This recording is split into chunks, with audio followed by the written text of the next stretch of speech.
When a young waitress named Kora Sims walked into work on the morning of Tuesday, March 14th, 2023, she had no idea that the next 60 seconds would change her entire life. She was exhausted. She had slept 3 hours in her car the night before. Her work shoes were falling apart, the left sole held together by nothing but super glue and hope. She was carrying a tray of 3 steaming hot coffees through the most expensive hotel in Los Angeles, the famous Bel Air Hotel on Stone Canyon Road, trying to hold herself together the way she did every single morning. And then her shoe caught a chair leg. The tray tilted, and scalding hot coffee poured directly onto the chest and lap of one of the most powerful men on the entire planet, Elon Musk. The room went dead silent. Every single person in that dining room turned and stared. And the floor manager was already rushing over, his face tight with fury. Kora was on her knees on the marble floor, coffee dripping from her fingers, whispering the only words she could find. "I'm sorry. I'm so sorry." Completely knowing, that she was about to lose the only job standing between her sick mother and disaster. This was supposed to be the end of her story. But then, something happened that nobody in that room expected. Not the other guests. Not the floor manager. Not even Kora herself. A man at the table beside Elon Musk slowly put down his orange juice and stood up. His name was Michael Deon. He wasn't famous. He wasn't on the news. Nobody in that dining room knew who he was or why what he was about to do would matter so much. But what Michael did in the next 60 seconds didn't just save Kora's job. It started a chain of events that would reach back 40 years into the past. To a homeless shelter in Fresno, California, to a worn white shirt, to a young man with $4 in his pocket, and connect to Kora's life in a way that is so extraordinary, so specific, so quietly miraculous, that when you hear it, you will not believe it was real. But it was. Every word of it. Stay with us for the whole story, because the secret hiding at the heart of this one will stop you completely. The first thing you need to know about Kora Sims is that she never complained. Not once. Not when the alarm went off at 4:47 in the morning, and the heater in her Inglewood apartment didn't work, and she could see her own breath in the dark. Why not when she ate the same peanut butter sandwich for lunch 4 days in a row, because the grocery run had to wait until payday. Not when her feet hurt so badly after a double shift that she sat in her car in the parking garage on Stone Canyon Road and pressed them against the cold dashboard just to feel something different. She didn't complain because complaining cost energy. And energy was the one thing Kora could not afford to waste.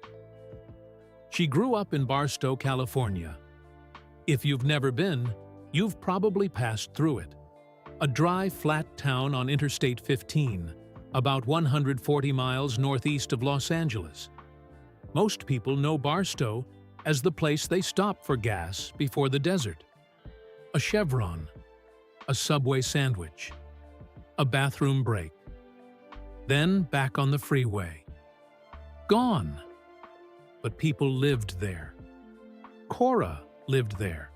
She grew up on Mariposa Road in a beige rental house with a swamp cooler that rattled all summer and a front yard that turned to cracked mud every winter. Her mother, Darlene Sims, worked 6 days a week at a truck stop diner called Route 66 Eats on the edge of town. Darlene was a small woman with strong hands and a pen always tucked behind her right ear, even on her days off, a habit so deep she didn't notice it anymore. Kora's father, Ray Sims, left when she was 7. She remembered 2 things about him clearly: the smell of motor oil on his jacket and the way he laughed with his whole body, head thrown back, like laughter was something you gave to the ceiling. Then one morning, he was simply gone. No fight, No goodbye. Just a closet with empty hangers and a note Darlene never showed her. After that, Kora grew up fast, the way children do when they have no other choice. She started helping at the diner at 14, not because Darlene asked her to, but because Kora watched her mother's face at the end of each shift and made a private decision to carry some of the weight. She was good at it. She memorized orders without writing them down. She noticed when a coffee cup was getting low before the customer raised their hand. She smiled, a real smile, not a performance. Because she genuinely liked people, even the difficult ones. By the time Kora turned 18, she had waited thousands of tables, saved just enough for a second-hand laptop, and built a plan. She was going to college. She was getting out. She was going to run a hotel someday, not clean the rooms, run the building. She had written it down in a yellow notebook she kept under her mattress, the way people write things when they're too afraid to say them out loud. Then her mother got sick, and the yellow notebook went into a drawer. And Kora Sims packed 2 bags, drove her 2009 Honda Civic down Interstate 15 toward Los Angeles, and traded her plan for something more urgent: survival. She found the job at the Bel Air Hotel through a cousin who knew a sous chef. The Bel Air sat on Stone Canyon Road, in the hills above Bel Air. 12 acres of gardens, Swan Lake, $600 a night bungalows. It was the most beautiful place Kora had ever worked. And some days, she let herself stand near the garden entrance for 30 seconds before her shift and just look at it. She allowed herself 30 seconds. Then she went to work. By March 2023, she'd been there 8 months. She was good. Her manager, Gerald Pruitt, had never said so, but she could tell by the way he assigned her the important tables. She sent $400 home to Barstow every single month without fail. She had $300 in her savings account. And she owned 1 pair of work shoes. Black, non-slip. Bought from a discount uniform store on Crenshaw Boulevard for $18. The left sole had started separating from the toe. A slow, quiet failure that she'd glued twice with super glue from the dollar store. She meant to replace them. She always meant to replace them. But on the morning of Tuesday, March 14th, 2023, she tied those same shoes, pressed her uniform flat with her palm, drank the last of a gas station coffee in the parking garage, and walked into the most expensive hotel in Los Angeles. The sole was peeling again. She could feel it flex with every step, a tiny imperfection under her left foot. She made a mental note to fix it after her shift. She didn't make it to after her shift. But before we get to that moment, before the tray, before the coffee, before everything changed, you need to understand the man sitting at the table beside Elon Musk. Because Michael Deaton didn't walk into the Bel Air Hotel that morning by accident. And nothing about what he did next was accidental either. Michael was 61 years old. He was not famous. If you passed him on the street in Austin, Texas, where he lived in a modest 2-story house on Ridgemont Drive with a garden his late wife had planted, you would not look twice. He wore a Timex watch he'd owned for 11 years. Though he drove a 4-year-old Ford F-150 with a coffee stain on the passenger seat and a toll road sticker that needed replacing. He got his hair cut at the same barbershop on South Congress Avenue every 6 weeks by a man named Earl, who talked about the Texas Longhorns whether Michael wanted to or not. He was not the kind of man who made headlines. He was the kind of man who made things last. Over 34 years, Michael had built a hospitality investment company called Deaton Ventures. Quietly, carefully, the way you build something when you know what it cost to have nothing. He had invested in 22 hotel properties across Texas, Arizona, New Mexico, and California. Not luxury towers, not flashy resorts. Comfortable, well-run places where the ice machine worked and the staff knew your name by the second morning. People in the industry knew him. They knew him specifically because of something unusual. In a business where owners often treated staff like furniture, Michael Deaton treated them like the point of the whole operation. He remembered names, not just manager names. He remembered the name of the woman who cleaned rooms at his Albuquerque property for 16 years. He remembered the young man who parked cars at his Scottsdale hotel and was putting himself through nursing school. He sent handwritten notes, real ones, in an era when nobody sent handwritten notes. A 2019 profile in Hotel Management magazine had quoted him on the subject of hospitality, and the sentence had been passed around in industry circles ever since. The people who make guests feel welcomed aren't the chandeliers. They're the ones carrying the coffee. He had meant it completely. Michael was in Los Angeles that week for the America's Lodging Investment Summit, an annual conference held every year in late winter at the JW Marriott at LA Live downtown. He had attended every year since 2009. He was serious about the industry the way some men are serious about prayer, consistently, privately, without needing anyone to watch. He had arranged a breakfast meeting at the Bel Air on the morning of March 14th with an old colleague named Frank Bauer, a property developer he'd known since the early 2000s. Frank was running late. A text at 7:31 a.m. said, 20 minutes. Sorry, 4:05 is a disaster. And so, Michael sat alone at his table with the Wall Street Journal and a glass of fresh orange juice and the particular stillness of a man who is comfortable in his own quiet. He noticed things when he was quiet. No, he noticed that the floral arrangement at the host stand had one wilting stem nobody had caught yet. He noticed that the young busboy near the window was favoring his right side. Pulled muscle, maybe, or a bad night's sleep. He noticed the couple at table 4 who hadn't spoken to each other in the 10 minutes since they sat down, studying their menus with great focus, the way people study menus when they've run out of things to say. And he noticed Kora. He watched her for 6 minutes before it happened. He watched the way she moved between tables, efficient, light on her feet, despite the tiredness he could read in the set of her shoulders. He watched her mouth orders silently after writing them, a memory trick his own mother had used during 30 years of waitressing in Fresno. And he watched her pause at table 9 to straighten a napkin as she passed, without breaking stride, without being asked. He noticed the shoes last, that small, quiet wrongness at the toe of her left foot, the way the sole lifted slightly with each step. He was thinking about it, about what it meant to show up in shoes like that, to a place like this, and still move with that kind of dignity.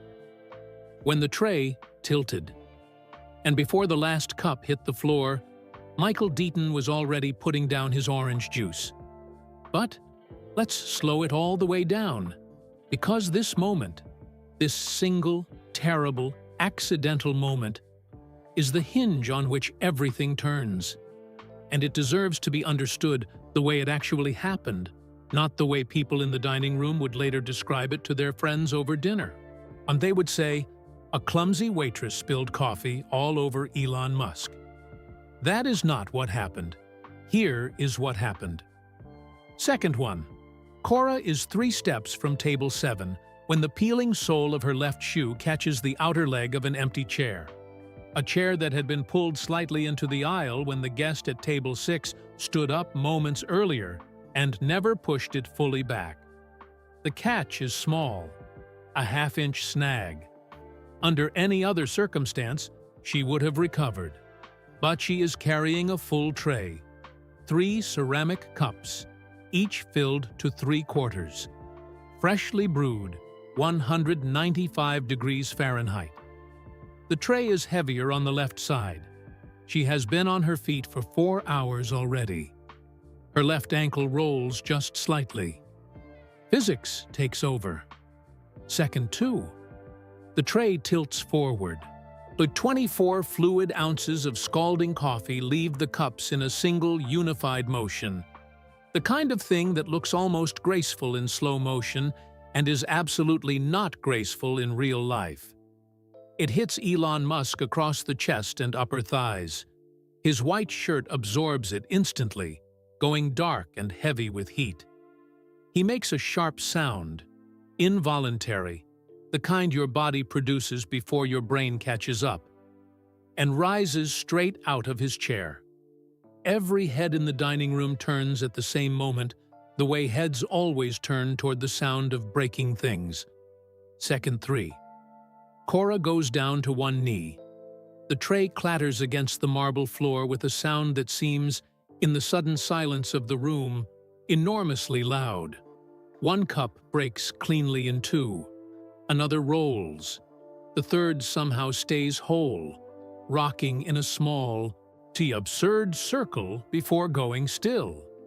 A woman at table 4, the same couple who hadn't spoken to each other all morning, gasps. It is the most connected she and her husband have been in an hour. Second 4. Gerald Pruitt is already moving. He is a lean, precise man of 47, who has managed breakfast service at the Bel Air for 9 years and has never, not once, had an incident at a VIP table. He is 40 feet away and closing fast, his face tight with the particular expression of a man watching his entire professional reputation rearrange itself in real time. Second 5. Elon Musk looks down at himself. His expression is difficult to read. It always is, for those who follow him closely. But he does not erupt. He does not perform outrage. He takes one slow breath, the way a person does when they are choosing, deliberately, how to respond. On second 6, Kora looks up from the floor. Her eyes find his directly. Her face is open in the way only genuine accidents produce. No calculation, no performance, just the raw, wrecked expression of someone who cannot believe what their own body has just done. "I am so sorry," she says. Her voice is barely above a whisper. "I am so sorry. Please, I'm so sorry." She says it 3 times because once doesn't feel like enough for something this big. Second 7. Gerald arrives. He reaches for Kora's arm with one hand and signals the back of house with the other. His intention is visible to everyone in the room. He is going to remove her, not just from the floor, from the building, from the job. Second 8. Elon Musk raises one hand toward Gerald. Flat palm. Stop. "It's all right," he says. His voice is calm and even and loud enough for 6 tables to hear. "It was an accident." Gerald freezes. The room exhales. And Michael Deaton, who has been watching every single second, rises from his chair and walks those 12 feet with the quiet certainty of a man who already knows exactly what he is going to do. He doesn't rush. That is the first thing Kora will remember later, when she replays this moment in the dark of her apartment, which she will do many times in the weeks that follow. Everyone else in that dining room moved with urgency. Gerald moving fast with panic, the busboy moving fast with instinct, the other servers freezing and then moving fast with nervous energy. Michael moved like someone who had already decided the outcome and was simply walking toward it. He covered the 12 feet in 4 unhurried steps. He nodded once at Elon Musk, not a performance, not a greeting, just an acknowledgement between 2 people in the same room. And Musk, still standing, still wet, gave a small nod back.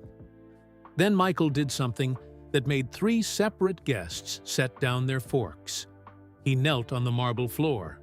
A 61-year-old man in pressed charcoal dress pants, down on one knee, and began picking up the broken pieces of ceramic cup with his bare hands, carefully, deliberately, one shard at a time. The busboy appeared at his shoulder immediately. "Sir, please, I can—" Michael looked up at him with an expression that was not unkind. "I've got it. Would you bring her some water, please? Cold, not chilled, and a clean towel." The busboy looked confused for exactly 1 second. Guests did not do this. The guests did not kneel on floors at the Bel Air Hotel and pick up broken cups. And then he nodded and moved. Michael placed each piece on the upturned tray. He did it with the focused care of someone diffusing something. Not the cups, but the moment itself. The shame of it. The audience of it. Because here is what Michael understood that Gerald Pruitt did not. Every eye in that dining room was on Kora Sims. And what those eyes were waiting for, what people in expensive dining rooms always unconsciously wait for, was the spectacle of consequence. The firing, the escorted walk to the exit, the cautionary tale to whisper about over the rest of breakfast. By kneeling on the floor beside her, Michael Deaton changed what the room was looking at. He gave them something else to watch. When the last shard was on the tray, he stood. He brushed his knee with one hand and turned to Gerald Pruitt, who had been hovering 3 feet away in a state of suspended fury, waiting for the appropriate moment to resume control of the situation. Michael looked at him the way experienced people look at other experienced people when they want to be clearly understood, without raising their voice. "This young woman needs 10 minutes and a glass of water," he said quietly. "Not a lecture. Not a termination slip. 10 minutes. Gerald's jaw tightened. "Sir, I understand your concern, but hotel policy requires that I—" "Gerald." "One word." Gerald stopped. "My name is Michael Deaton. I own the Meridian Tucson, and I'm currently in conversation about 2 California properties." He let that sit for exactly 1 beat. "See, I'd very much like to tell your general manager, when I meet with him at 11 o'clock this morning, about how your team handles a difficult moment. What do you think that story should sound like?" Gerald Pruitt was not a stupid man.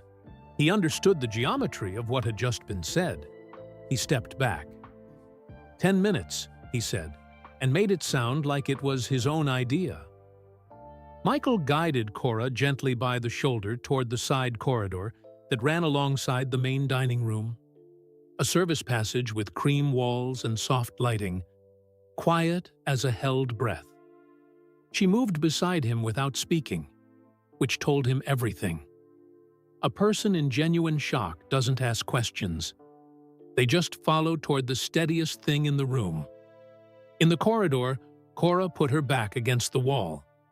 She closed her eyes for 3 seconds. When she opened them, they were bright and wet, but she was holding it together with the particular discipline of someone who has had a lot of practice not falling apart in front of strangers. "I'm going to get fired," she said. Her voice was flat and certain, the voice of someone reporting weather. "You're not," Michael said. "You don't know that." Gerald doesn't want to explain to his general manager why he fired a server in front of Elon Musk, immediately after Elon Musk told him to stand down. Kora blinked. Something shifted in her expression, the smallest loosening, like a knot that had been pulled one direction for so long it had forgotten it could move. He actually said that? Out loud? "Loud enough for 6 tables, Michael said. "You're fine." The busboy, whose name was Benny, and who had been watching the whole thing with wide, quiet eyes, appeared at the corridor entrance with a glass of water and a folded towel. He held them out to Kora with the gentle seriousness of someone who wanted to help but didn't know how much space to take up. "Thank you, Benny," Michael said. Benny blinked. He had never had a guest learn his name before. Kora drank half the glass without stopping.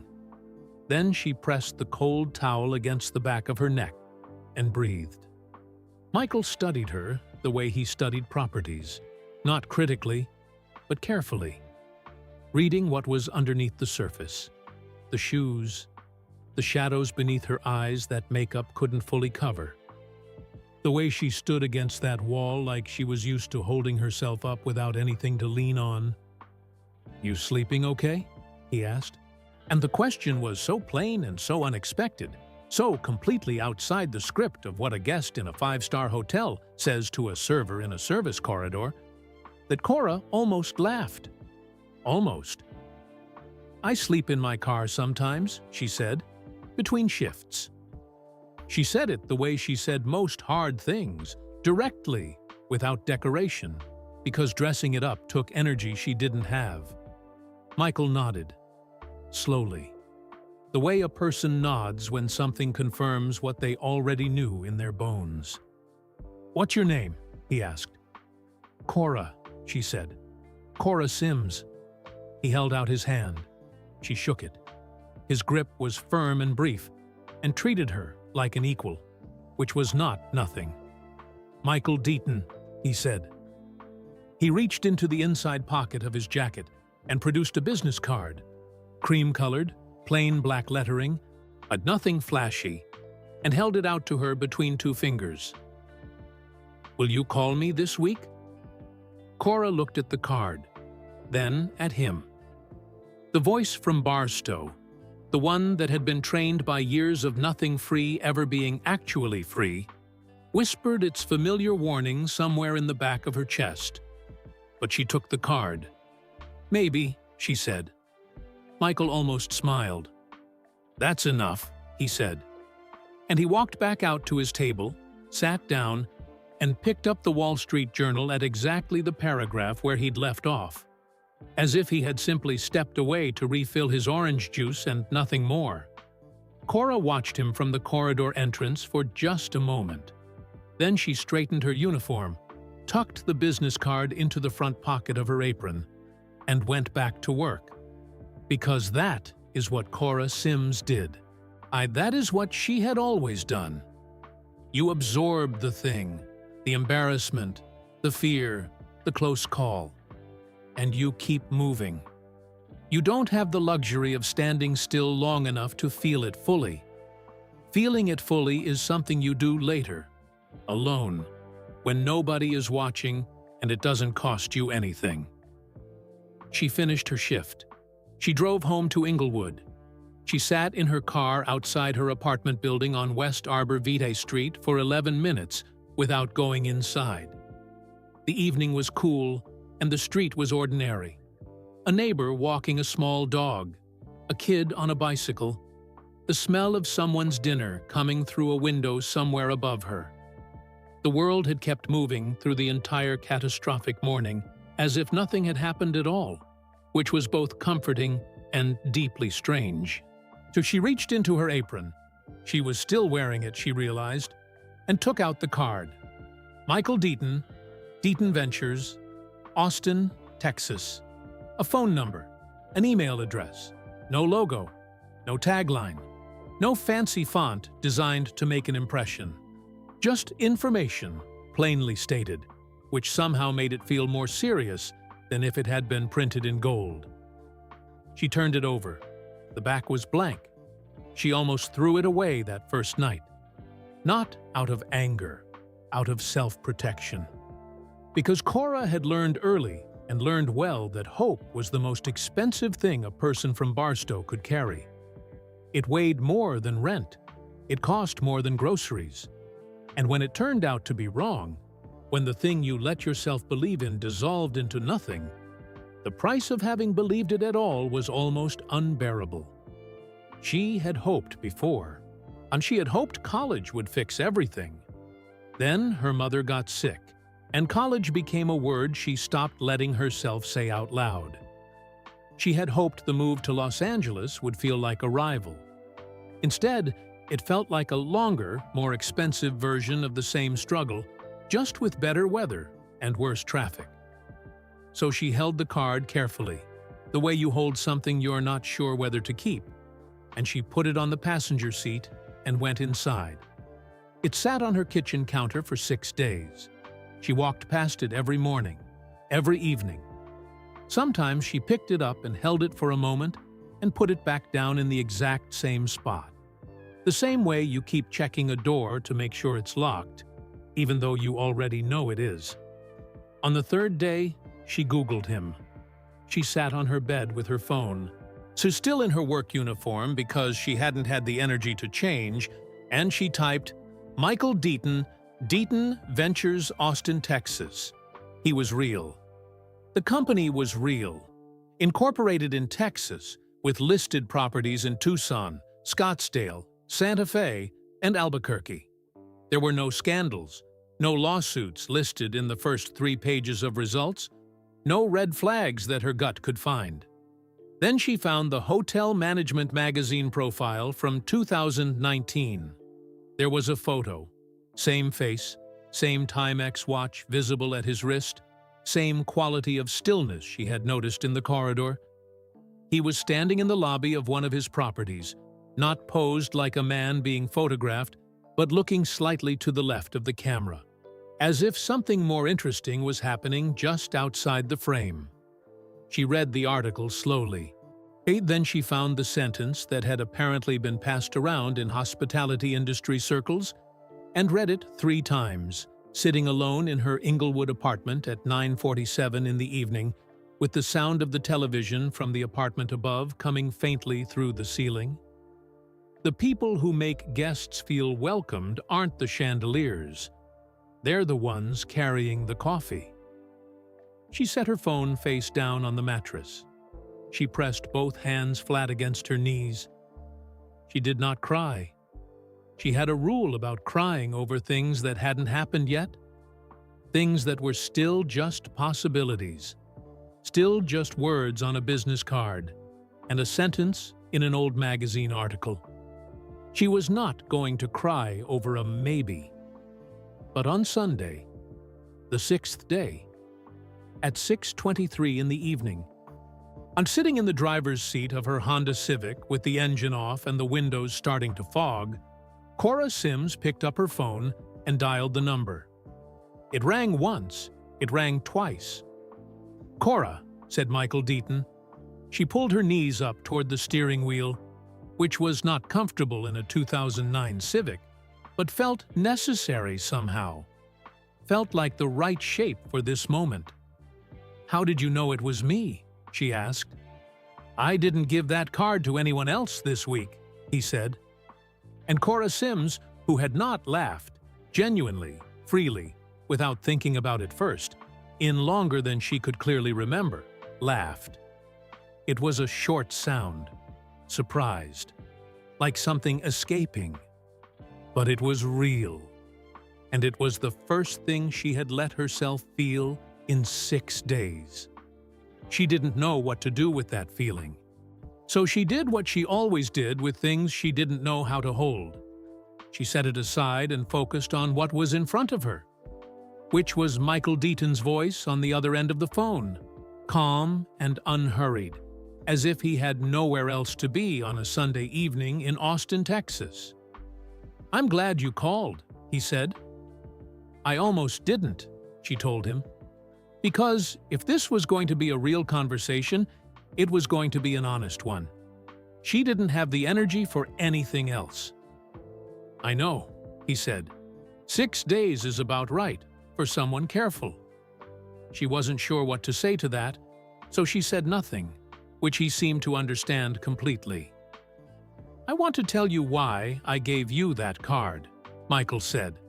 "Not the version that sounds like a speech, the real version." "Okay," Kora said. "I've been in this industry for 34 years, he said. "I have hired managers with MBA degrees from schools you've heard of who couldn't read a room to save their lives. And I have watched people carrying trays, people parking cars, people folding towels at 6 in the morning, who understood hospitality in their bones in a way that no classroom ever taught anyone." He paused. "You are the second kind," he said. "I watched you for 6 minutes before that tray ever left your hands. You noticed things. You anticipated things. You moved through that room like someone who genuinely cared whether the people in it were comfortable. That is not common. That is, in my experience, quite rare." Kora was quiet for a moment. Outside her windshield, a streetlight flickered once and then steadied. A woman walked past on the sidewalk pushing a stroller, talking on the phone, but her breath visible in the cool evening air. Ordinary life, moving past the window of something that felt, cautiously, like it might not be ordinary at all. "I've been waiting tables since I was 14, Kora said. "It's the only thing I actually know how to do." "That's not true," Michael said, gently but directly. "But let's talk about what comes next." And then he told her. He was opening a property in Pasadena in September 2023. 62 rooms, a restaurant on site, a 1960s building on South Los Robles Avenue that his team had spent 14 months gutting and rebuilding from the inside out.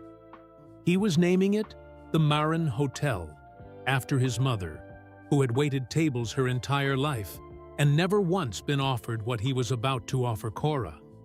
He needed an assistant floor manager, someone who would train from the ground up, to learn the full operation and grow with the property. The starting salary was $52,000 a year, full health benefits, dental included.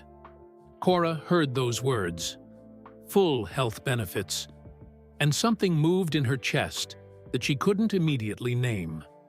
It wasn't excitement, not yet.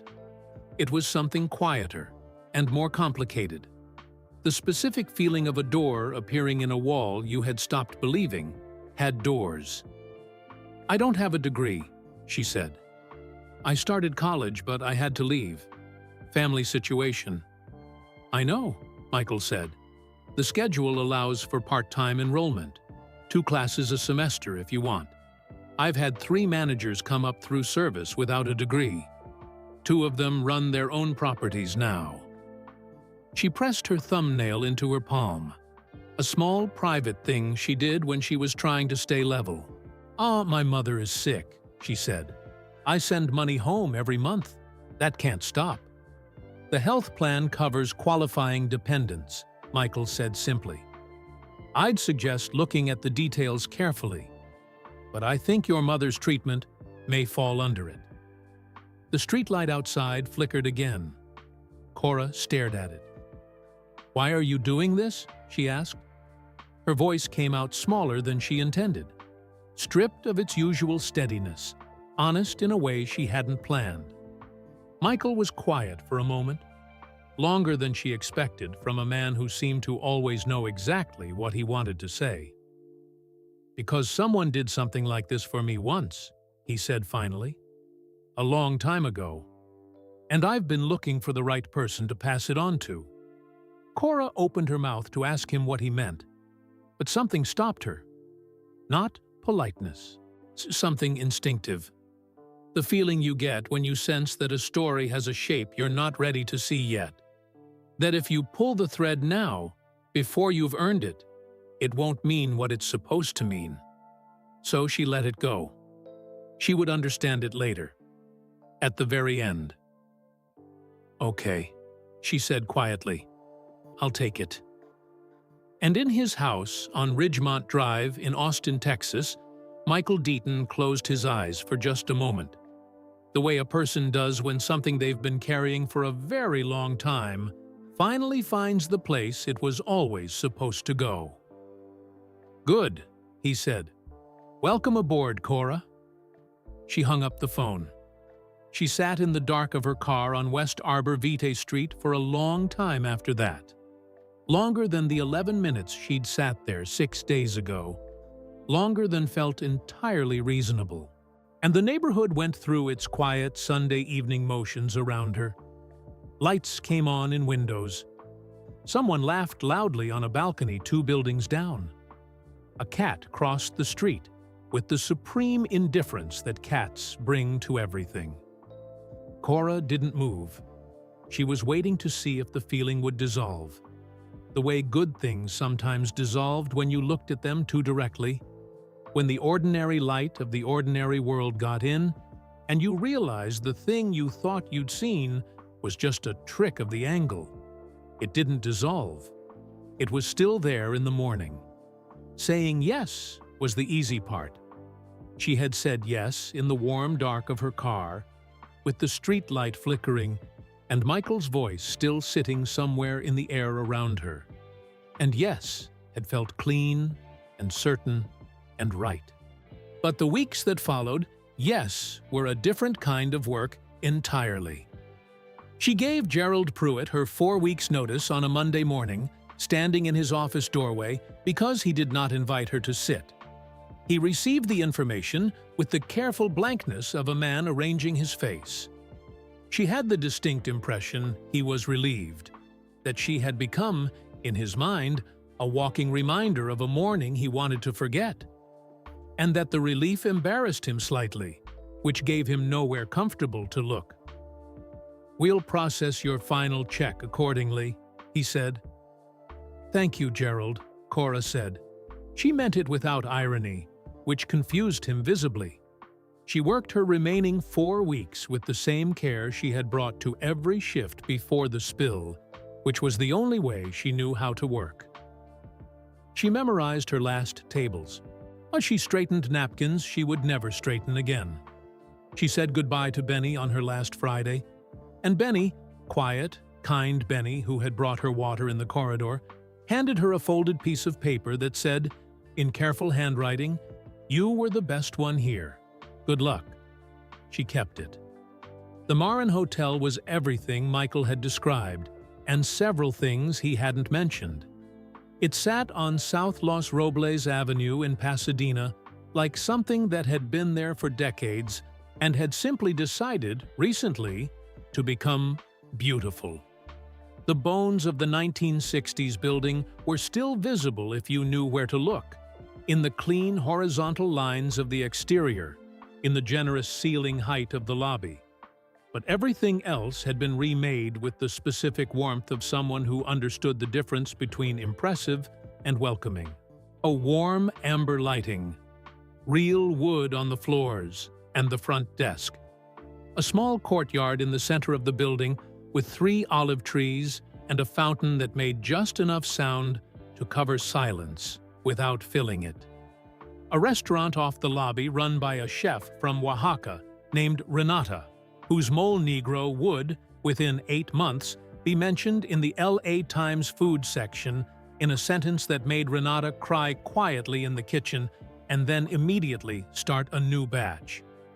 Kora walked in for her first day in September 2023 wearing new work shoes. Good ones? Proper ones, bought from a uniform supplier in Culver City. Black, non-slip, with a sole that was going nowhere. She had spent $74 on them, which was the most she had ever spent on a single piece of clothing in her adult life. And she had done it without the super glue backup plan and without guilt. She had thrown the old ones away the night before. It took her longer than expected, standing over the trash can in her kitchen, holding them by the heels. They were just shoes. Worn out, falling apart, $18 shoes that had served their purpose and failed at the worst possible moment. But they were also the shoes she'd worn through 8 months of 4:47 a.m. alarms and double shifts and peanut butter sandwiches and $400 sent home to Barstow without fail. They were the shoes she'd worn when she slept in her car between shifts and told herself it was temporary. It was temporary. It was always temporary. She stood over the trash can for a full minute. Then she let them go. Her supervisor for the first 3 months was a woman named Joyce Tabron. Joyce was 54 years old and had worked in hospitality since 1993. She wore reading glasses on a beaded chain and communicated through a precise vocabulary of raised eyebrows that Kora spent the first 2 weeks learning to translate. One raised eyebrow meant pay attention. Both raised eyebrows meant you already know better than this. Both eyebrows plus the removal of the glasses meant the kind of quiet, focused correction that stayed with you longer than any raised voice ever could. Joyce did not coddle. She did not congratulate. She expected mistakes, and she expected understanding of mistakes. And those were two entirely different expectations that she held with equal firmness. Kora made mistakes. She overstaffed a Friday dinner service in October, and the labor cost showed it. She misjudged the turnaround time on a party of 14 and created a bottleneck at the host stand that backed up for 40 minutes. She once forgot to confirm a dietary restriction for a guest with a serious allergy, and Joyce sat with her afterward in the small office off the corridor and explained, without raising her voice, exactly why that particular mistake lived in a different category from all the others. Kora didn't make that one again, but she learned. Faster than Joyce had expected, and faster than Joyce was entirely comfortable admitting. By November, Kora was anticipating problems before Joyce flagged them. By December, she was solving them before they became problems at all. On the second Friday of December, Joyce stopped by Michael's weekly check-in call and said, and in the specific, flattened tone she reserved for things she didn't want to make a fuss about, "She's going to be a problem for me soon. I'm running out of things to teach her." Michael laughed. Joyce pretended to find this less satisfying than she did. In October, Kora enrolled in 2 night classes through Cal State LA. Business Communications and Principles of Management. She sat in the back of both classes on Tuesday and Thursday evenings after her shifts, still in her work clothes sometimes, a coffee from the vending machine in the hallway going cold beside her laptop.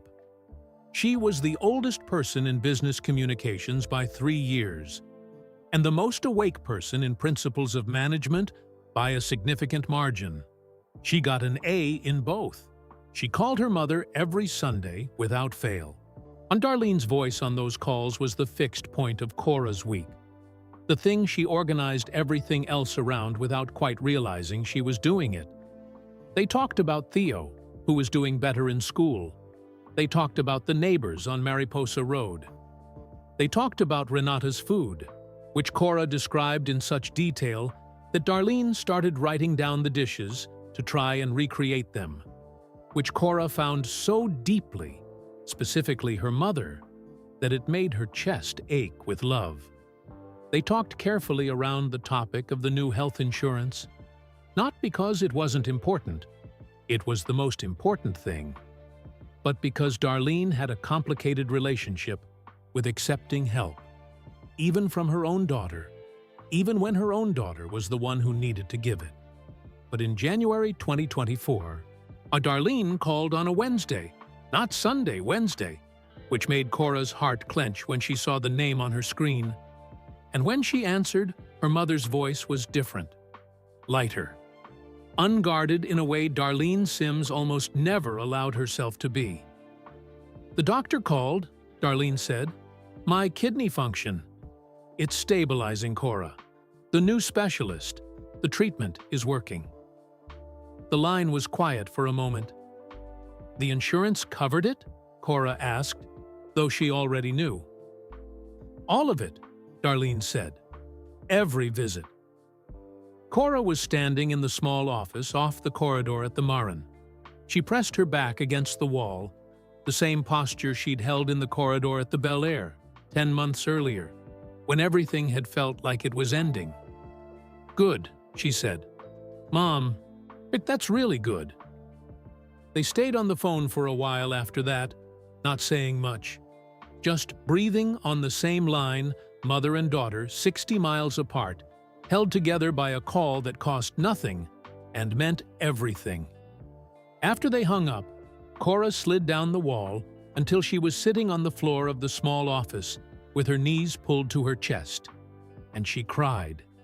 Not the restrained, disciplined kind she allowed herself in private when things were hard.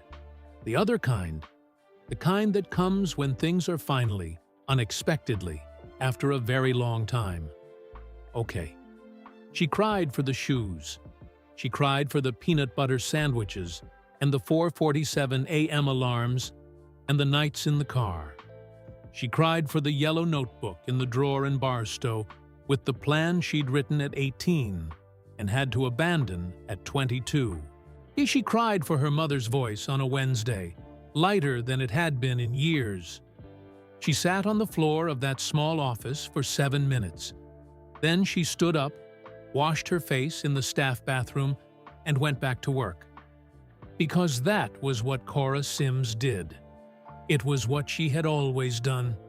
And now, finally, it was starting to be enough.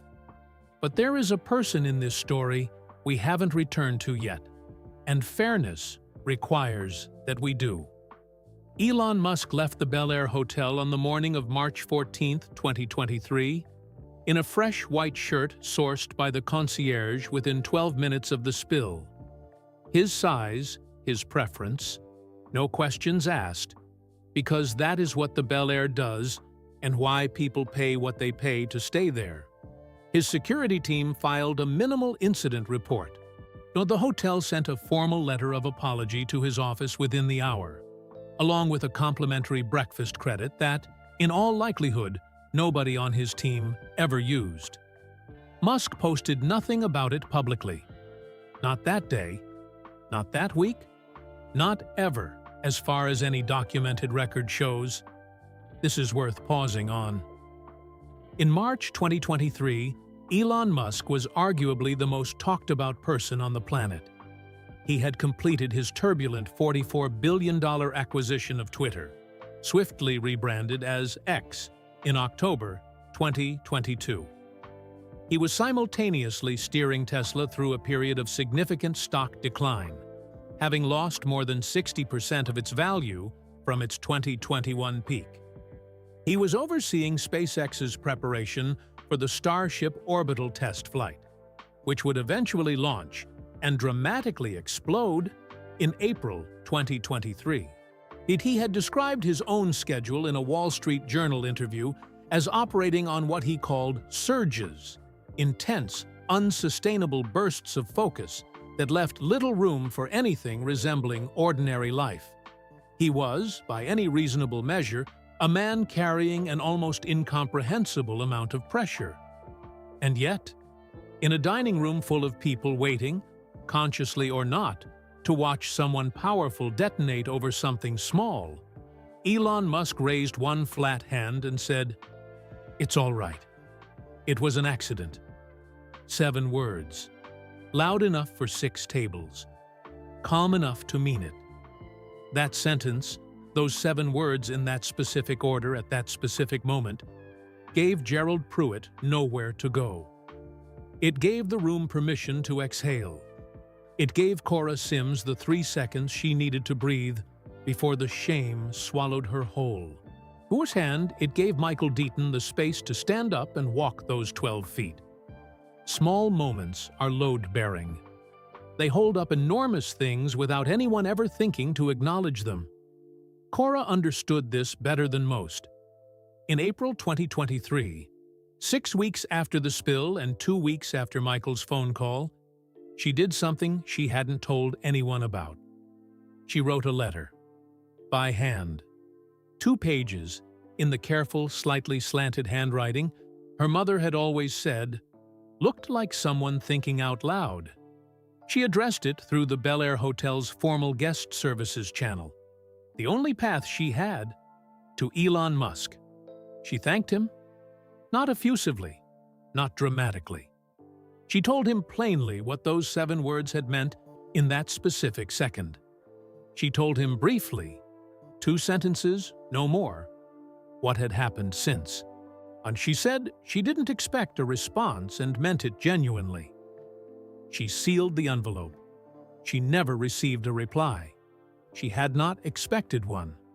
He was a man running 3 companies simultaneously, sleeping in Tesla facilities, carrying the weight of several thousand employees and several million shareholders, and the specific, relentless scrutiny of a world that had decided he was either the future or the problem, depending on the day. But she wrote it, because some things deserve to be said, even when there is no guarantee of being heard. Because 7 words had changed the direction of her life, and the person who said them deserved to know that, even if only in a letter that may have been read by an assistant and filed somewhere and never thought about again. She wrote it. That was enough. 11 months after the spill, and on a quiet Friday evening in February 2024, Michael Deon drove himself to the Marin Hotel in a rented Ford F-150. He always requested F-150s, regardless of city, which the rental companies found mildly eccentric and which Michael found mildly amusing, and arrived for his quarterly review of the property. He had dinner at Renata's restaurant, the Mole Negro. He ate it the way he ate everything he genuinely enjoyed. Slowly, without his phone on the table, paying the kind of attention to food that the person who made it deserves. Renata sent out a small extra dish from the kitchen, a complimentary thing, a gesture, and Michael asked the server to tell her it was the best version yet. The server came back 30 seconds later and said Renata wanted him to know she'd changed one ingredient and was glad someone noticed. Now Michael smiled at that for a long time. After dinner, he walked the property. This was his habit at every quarterly visit. A slow, unannounced walk through every public space, every corridor, every corner that guests touched, and that owners sometimes forgot existed. He checked the olive trees in the courtyard. He stood in the lobby for 4 minutes and watched without being watched. He noted 3 things he wanted to discuss in the morning review and wrote them in a small notebook he kept in his jacket pocket. Then he asked Kora to sit with him. They settled at a corner table in the empty restaurant. Renata's team had finished service. The kitchen was quiet. The amber lighting had been turned down to its late evening level, warm and close. Kora had a glass of water. Michael had coffee, black.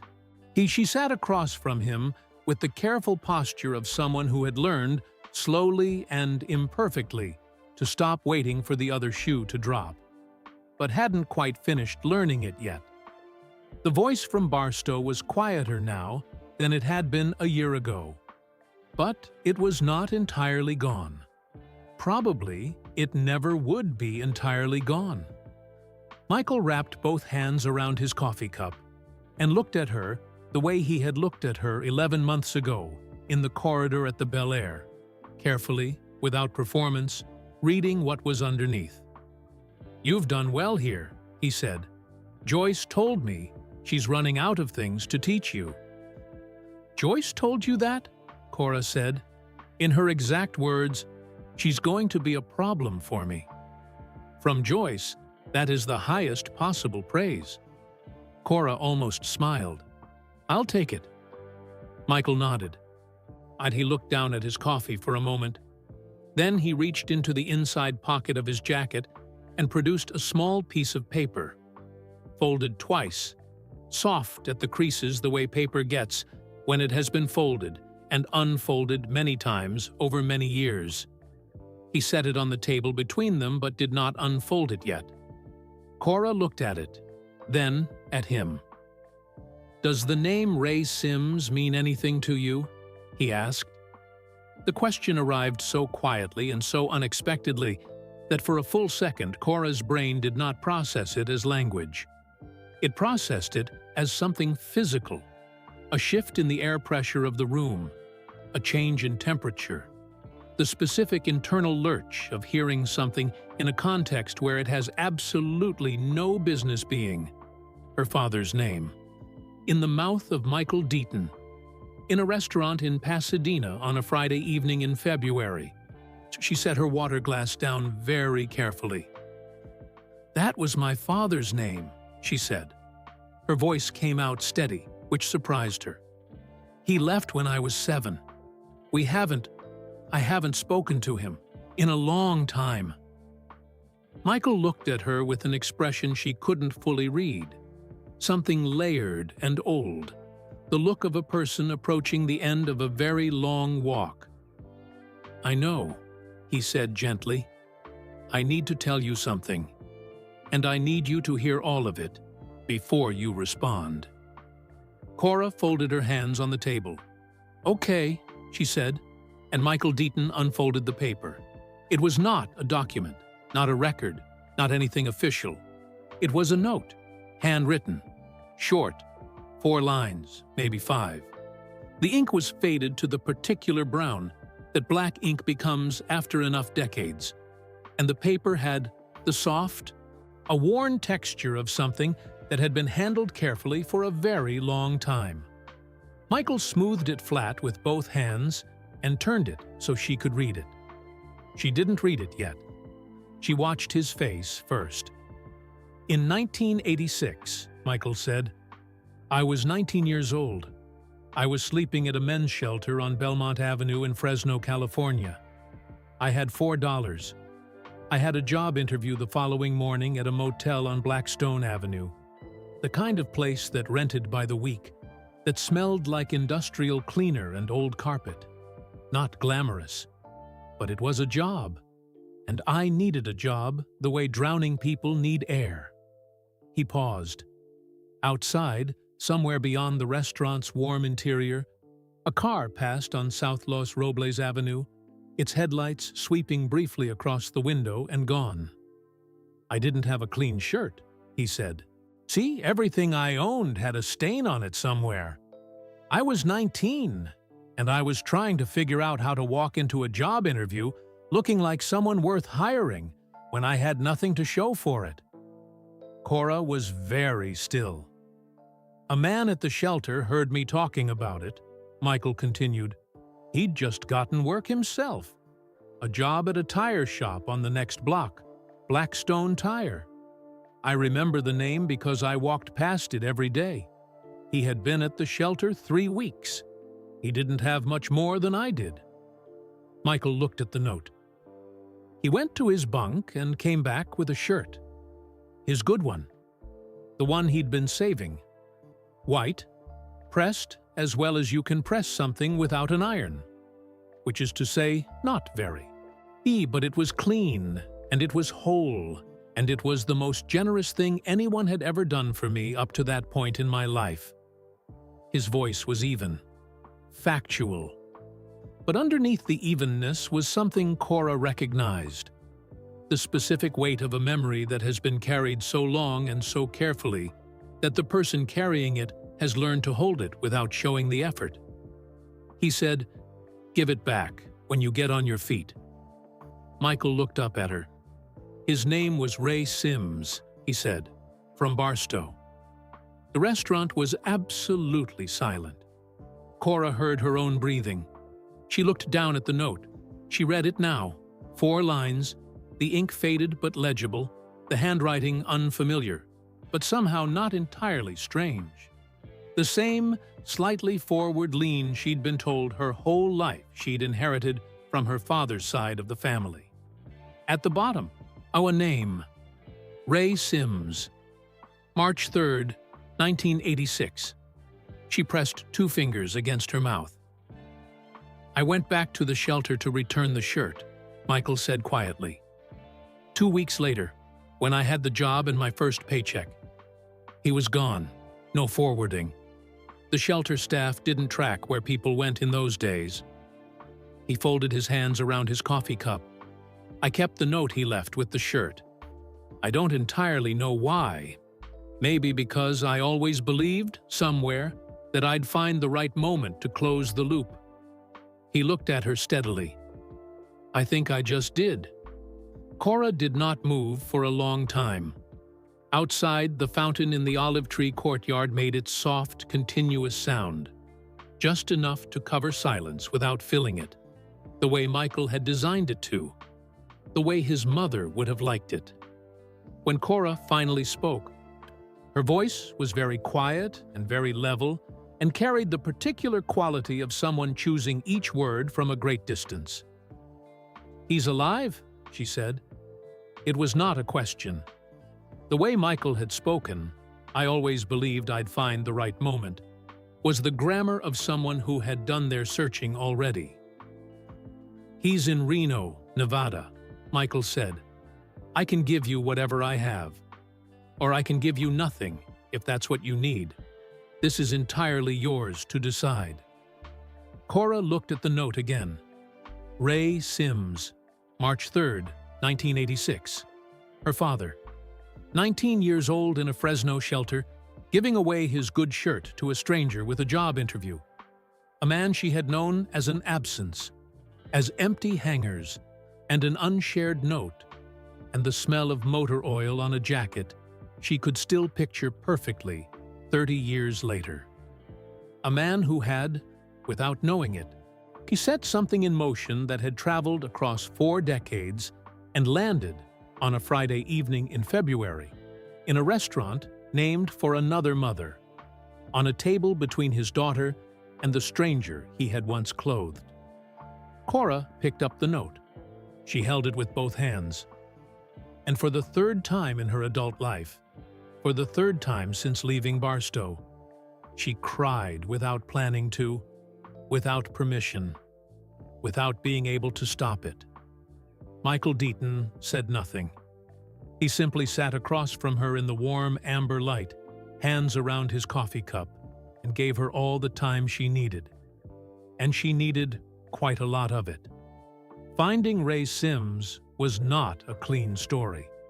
Kora had learned enough about life by now to know that clean stories were mostly fiction, the kind people told at the end of things, looking backward, smoothing out the parts that had actually been jagged and slow and complicated. Real things were messier than that.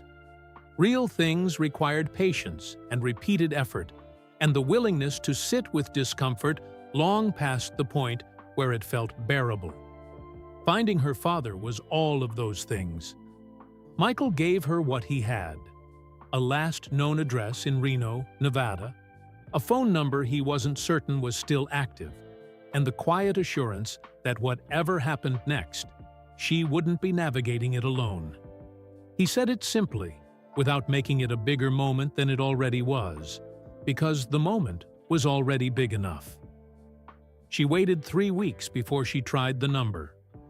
She sat in her car, the same 2009 Honda Civic, still running, though the check engine light had been on since November, and she kept meaning to deal with it, outside her apartment building on a Tuesday evening in early March 2024, almost exactly 1 year after the spill.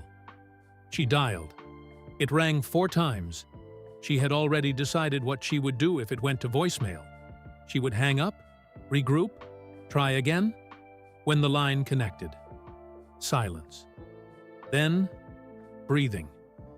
Then a voice she had not heard in 17 years, rough at the edges in the way voices get when they've weathered a lot of weather. "Hello?" Kora closed her eyes. "Hi," she said. "This is Kora. I'm your daughter." The silence that followed was long enough that she thought she had lost the call. She pulled the phone from her ear to check the screen. Still connected. Then her father said her name. Just that. Just Kora. 1 word, the 2 syllables, in a voice that cracked clean down the middle, like something that had been holding its shape through a long pressure and could not hold it anymore. It was not a resolution. Not yet. It was a beginning.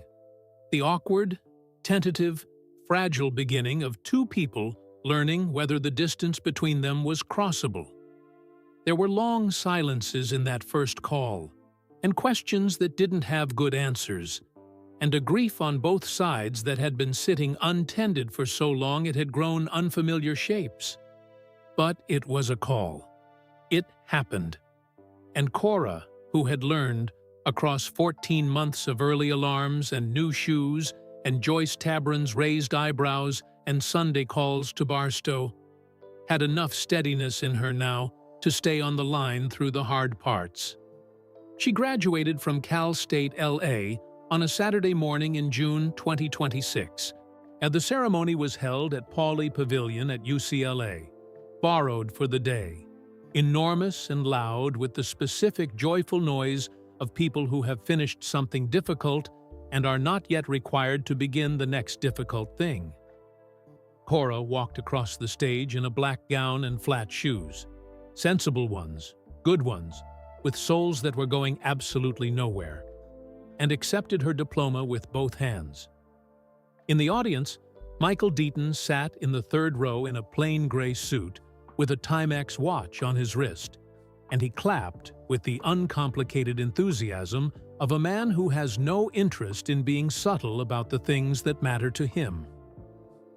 Joyce Tabron had sent flowers, a large, extravagant arrangement delivered to the Marin that morning, with a card that said, in Joyce's compressed handwriting, "About time. Well done." Which from Joyce was practically a standing ovation. Darlene Sims sat 2 seats from Michael in a pale blue dress she had bought specifically for the occasion. Her first new dress in 4 years, purchased without guilt, which was its own small victory.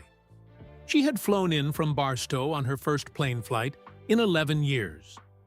She had gripped the armrests during takeoff and then looked out the window and said quietly, to nobody in particular, "Oh, it's beautiful up here." When Kora found her mother in the crowd afterward, Darlene held her daughter's face in both hands the way she had when Kora was small, and looked at her for a long moment without saying anything. Then she said, "Your father called me last week." Kora went still. "So he wanted to know if I thought you'd mind if he sent a card." "What did you tell him?" Darlene smoothed a strand of hair from Kora's face. "I told him to send the card." Kora exhaled slowly. It was not resolution. It was not a movie ending with everyone in the same room and all the old pain dissolved. It was something smaller and more durable than that. A door left open, a first card, a mother's pragmatic mercy, a daughter with enough steadiness now to see where it might lead. It was enough. It was more than enough. In August 2026, Kora Sims was promoted to floor manager of the Marin Hotel. On her first morning with the new title, she arrived before anyone else. 5:30 a.m. The building quiet and amber-lit, and smelling of the cleaning crew's work, and Renata's prep kitchen already warming up somewhere in the back. She walked the property the way Michael had taught her, slowly, reading every corner. In the restaurant, she straightened a floral arrangement at the host stand that had one wilting stem nobody had caught yet. Then she went to check on her breakfast team. There was a new server, 22 years old, first week, visibly nervous in the specific way of someone trying extremely hard to look like they're not trying extremely hard. His name was Danny. He had a good face, open and earnest. He memorized his section quietly and moved between tables with more natural instinct than he probably knew he had. Kora noticed his shoes, black, non-slip. The left sole just beginning to separate at the toe. A small, quiet wrongness that nobody else on the floor had registered yet. She didn't say anything about the shoes. Not this morning. She made a mental note to handle it carefully, kindly, in a way that didn't embarrass him in front of the room. She watched him work for 6 minutes. He noticed when the woman at table 3 ran out of water before she raised her hand. He adjusted a napkin on table 7 without breaking stride. He mouthed the orders silently after writing them down. The memory trick, the one her mother used, the one Michael had noticed in her all those months ago in a different dining room, on a different morning, that had somehow led, through a chain of small and enormous things, to here. Kora stood at the edge of the restaurant and watched Danny work, and felt something move through her that she didn't immediately have a word for. It was the feeling of a circle completing. not ending. Circles don't end. They complete, and then they keep going, and carrying everything inside them forward into the next rotation, the next person, the next morning where someone shows up tired and trying in shoes that are one bad step from falling apart. She wasn't going to wait for Danny to spill something. She wasn't going to wait for a catastrophe to reveal what was already plainly visible. She was going to walk over there, introduce herself properly, learn what he needed, and give him every tool she had.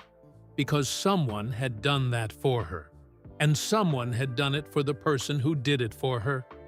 And that was how it worked. Not in headlines, not in viral moments captured on someone's phone and shared 10 million times, but in corridors and phone calls and handwritten notes and good shirts given away in Fresno shelters and cream-colored business cards passed between two people in the quiet aftermath of a spill on a Tuesday morning. That was how the world actually got better. Slowly, personally. One person deciding to stand up and walk 12 feet toward someone who needed it. Kora straightened her jacket, and she walked across the restaurant to introduce herself to Danny. He simply sat across from her in the warm amber light, hands around his coffee cup, and gave her all the time she needed. And that, finally, is the whole story. A waitress spilled coffee on Elon Musk. A man named Michael knelt on a marble floor and picked up the pieces. A woman named Kora learned that kindness could be real, that it traveled through time, through strangers, through shelters in Fresno and truck stops in Barstow and hotels in Pasadena, finding its way home like something that always knew the address. A shirt given in 1986 became a job offer in 2023. A father's small, forgotten generosity came back to his daughter across 4 decades, carried by a stranger who never forgot. What you give away finds its way back. Not quickly, not cleanly, but it finds its way. It always finds its way. And that is the complete story of Kora Sims, Michael Deaton, and a single act of kindness that traveled 40 years to find its way home. Before you go, drop a comment right now and tell us where you are watching from.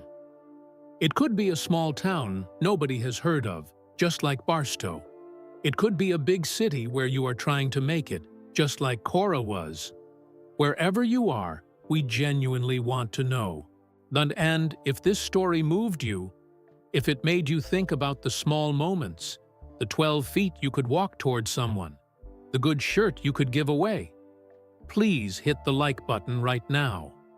It takes 1 second, and it tells us that stories like this one matter to you. Then hit subscribe, so you never miss the next one. Because we find these stories every single week. Real people, real moments, real kindness that the news never covers, but that quietly changes everything. This channel exists to find those stories and bring them to you.